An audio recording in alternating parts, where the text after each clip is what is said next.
तो चलिए अब सीधा रुख करेंगे उत्तराखंड की राजधानी देहरादून का, जहां पर साहित्य सम्मान समारोह का आयोजन किया जा रहा है। इस वक्त वहां पे पहुंच चुके हैं वहां के मुख्यमंत्री पुष्कर सिंह धामी। आप सीधा प्रसारण देख रहे हैं देहरादून से। उनका सम्मान करें और हमारी भावनाएं उन तक पहुंचाए। शॉल से सम्मानित करते हुए माननीय मुख्यमंत्री जी को, भाषा सचिव श्री उमेश नारायण पांडे जी, आपका बहुत धन्यवाद आदरणीय माननीय मुख्यमंत्री जी, और बाल वृक्ष को ग्रहण करते हुए माननीय मुख्यमंत्री जी। इसी क्रम में मैं निवेदन करता हूं माननीय सचिव साहब से कि वो हमारे स्वास्थ्य मंत्री माननीय सुबोध उनियाल जी का स्वागत करेंगे और आपकी लीडरशिप में उत्तराखंड भाषा संस्थान ने जो वैभव पाया है, ये भावनाएं उसकी प्रेषक भी हैं। इसी क्रम में हमारे भाषा मंत्री जी का स्वागत करेंगे हमारे सचिव श्री उमेश नारायण पांडे जी। शॉल और बाल वृक्ष प्रदान करते हुए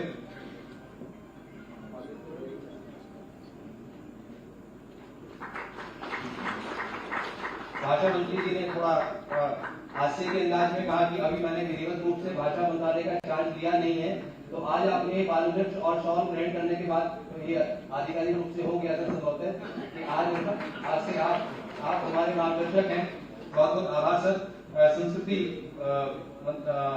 विभाग की टीम सुषमा व्यास जी के लीडर सुषमा व्यास जी के नेतृत्व में वंदे मातरम का गायन करेंगे। आप सभी से प्रार्थना है कि अपने आसन पर खड़े होने की कृपा करेंगे। सुषमा व्यास जी और उनकी टीम।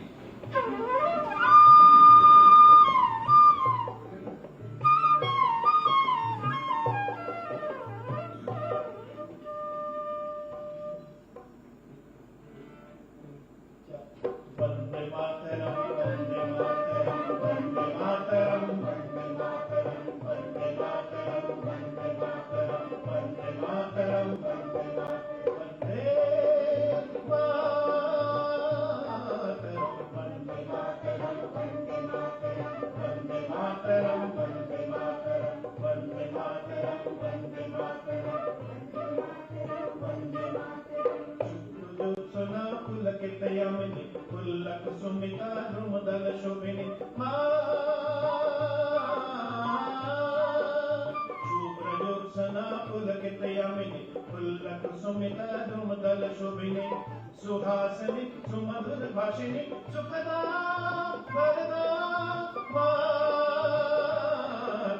वंदे मातरम वंदे मातरम वंदे मातरम वंदे मातरम वंदे मातरम वंदे मातरम वंदे मातरम वंदे मातरम। कोटि कोटि कंठ कल कल निनाद करले, निशब्द कोटि भुजय कृत कर करवाले।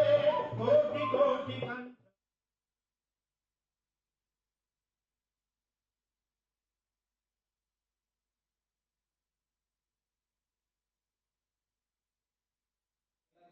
साल में फैला हुआ है। आप हिंदी के साथ साथ डोगरी के भी सम्मानित लेखक हैं। आपको शॉल, स्मृति चिन्ह और 5,51,000 रुपए की राशि का ड्राफ्ट आपको सौंपा जा रहा है। आप एक बार कृतज्ञ ध्वनि से ठाकुर साहब की आधी सदी की साहित्य साधना का सम्मान हो रहा है और ये हमारे गौरव का सम्मान हो रहा है।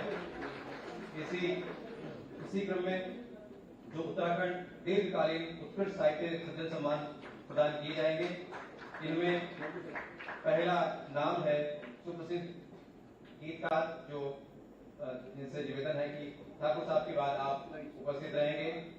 सुमित्रानंद पंत सम्मान प्रदान किया जा रहा है हिंदी साहित्य में दीर्घकालीन साहित्य सेवा के लिए डॉक्टर बुद्धिनाथ मिश्र जी को। डॉक्टर बुद्धिनाथ मिश्र जी सुप्रसिद्ध गीतकार हैं, ओएनजीसी में उच्च अधिकारी रहे हैं और 47 साल से आप काव्य जगत में और साहित्य की दुनिया में सक्रिय हैं। एक और सम्मान जो आधी सदी की साहित्य साधना के लिए प्रदान किया जा रहा है, डॉक्टर बुद्धिनाथ मिश्र जी। सुमित्रा नंदन पंत सम्मान इस बार पद्मश्री डॉक्टर यशवंत सिंह कटोच जी को भी दिया जा रहा है। मैं पद्मश्री डॉक्टर यशवंत सिंह कटोच जी से प्रार्थना करता हूं और प्रोफेसर कटोच जी ने ही अभी 3 महीने पहले आपने अपना 90वां जन्मदिन मनाया है। आपने ऐतिहासिक लेखन और पुरातत्व में जो काम किया है, लगभग 65 साल आपने इस साधना को दिए हुए हैं। आपको सम्मानित करते हुए हम स्वयं सम्मानित हो रहे हैं। आदरणीय प्रोफेसर, जिन्होंने जिनकी लेखनी से जो साहित्य हम सबके समक्ष आया है, मुझे भी उसको पढ़ने का शुभ अवसर प्राप्त हुआ है। मैंने पढ़ा है, बहुत कुछ जानकारियां प्राप्त की हैं, सीखा है, इतिहास देखा है। तो ऐसे सभी लोगों को आज यहाँ पर हम सब लोगों ने सम्मानित किया। ये सच में बहुत एक शुभ अवसर है मेरे लिए। और हम आज इस साहित्योत्सव के अंतर्गत उत्तराखंड के जो सर्वोच्च साहित्यिक सम्मान उत्तराखंड साहित्य भूषण सम्मान से भी एक ऐसी विभूति को हमने सम्मानित किया है, जिनकी लेखनी से साहित्य जगत का प्रत्येक साहित्य प्रेमी परिचित है। डॉक्टर जितेंद्र ठाकुर जी, उन्होंने न केवल उत्तराखंड बल्कि समूचे हिंदी साहित्य जगत के लिए वो प्रेरणा के स्रोत हैं, जो उन्होंने रचनाएं की हैं। मैं डॉक्टर जितेंद्र जी को इस महत्वपूर्ण सम्मान प्राप्त करने के लिए बहुत देवभूमि उत्तराखंड वासियों की ओर से, अपनी तरफ से, आप सबकी तरफ से और हृदय तल से उनको बहुत बधाई देता हूँ, बहुत शुभकामनाएं देता हूँ। साथ ही मैं डॉक्टर गोपीनाथ मिश्र जी, श्री श्याम सिंह पुतोला जी, डॉक्टर प्रीतम सिंह जी, श्री केसर सिंह राय जी, श्री अताय साबिर अफजल मंगलोरी जी को भी उत्तराखंड दीर्घकालीन उत्कृष्ट साहित्य सर्जन पुरस्कार से सम्मानित होने पर आप सबको भी मैं बधाई देता हूँ।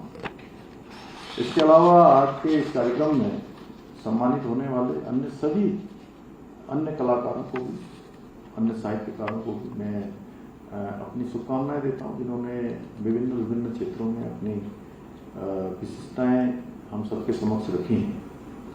और आप सभी ने अपनी सृजनशीलता के माध्यम से उत्तराखंड की सांस्कृतिक एवं साहित्यिक विरासत को समृद्ध एवं मजबूत करने के साथ साथ उसे नई पीढ़ी तक पहुंचाने का कार्य भी आप सबके माध्यम से हो रहा है। और मुझे बताया गया इस बार का जो हमारा युवा कलाकार प्रतियोगिता के अंतर्गत युवा लेखकों को भी सम्मानित किया जा रहा है। मैं ऐसे सभी युवा लेखकों को भी अपनी ओर से बहुत शुभकामनाएं देता हूं और आप सभी के उज्जवल भविष्य की भी कामना करता हूं कि आप सब निरंतर आगे बढ़ते रहें, अपने बड़ों का आशीर्वाद लेते रहें।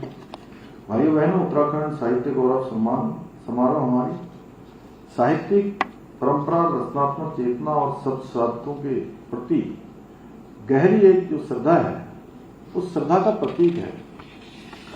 और ये मंच उन सभी महान विभूतियों को समर्पित है, जिन्होंने अपनी लेखनी से समाज को न केवल एक दिशा देने का काम किया है, बल्कि उत्तराखंड की संस्कृति को भी एक नई पहचान दी है। हमारी देवभूमि की ये पावन धरा सदियों से रचनात्मकता, ज्ञान और संस्कृति का अद्भुत केंद्र रही है, जहां विचारों की ज्योति ने हर युग में समाज को प्रेरित करने का काम किया है, समाज को हमेशा प्रेरणा देने का काम किया है। और इस भूमि पर हमारे महान ऋषियों ने कठोर तपस्या कर अनेक महान ग्रंथों की रचना की। देवभूमि उत्तराखंड में स्थित हिमालय की विशालता, गंगा की पवित्रता और अद्वितीय प्राकृतिक सौंदर्य ने अनगिनत हमारे लेखकों, कवियों और विचारकों को प्रेरणा प्रदान करने का काम किया है। सुमित्रानंदन पंत, गौरा पंत शिवानी, मोहन उपेती, शैलेश मटियानी जैसे महान साहित्यकारों ने इस भूमि को अपनी लेखनी से गौरवान्वित किया है। आज भी अनेक युवा साहित्यकार इस परंपरा को आगे बढ़ा रहे हैं।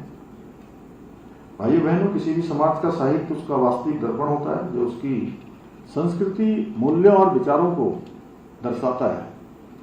साहित्य, संगीत, कला से रहित व्यक्ति या समाज कभी भी इतिहास नहीं बना सकते। और इस संदर्भ में हमारे शास्त्रों में भी कहा गया है, साहित्य संगीत कला विहीना साक्षात पशु पुच्छ विषाणहीना। अर्थात साहित्य, संगीत और कला से रहित जो मनुष्य है वो बिना पूंछ के और बिना सींग के पशु के समान है।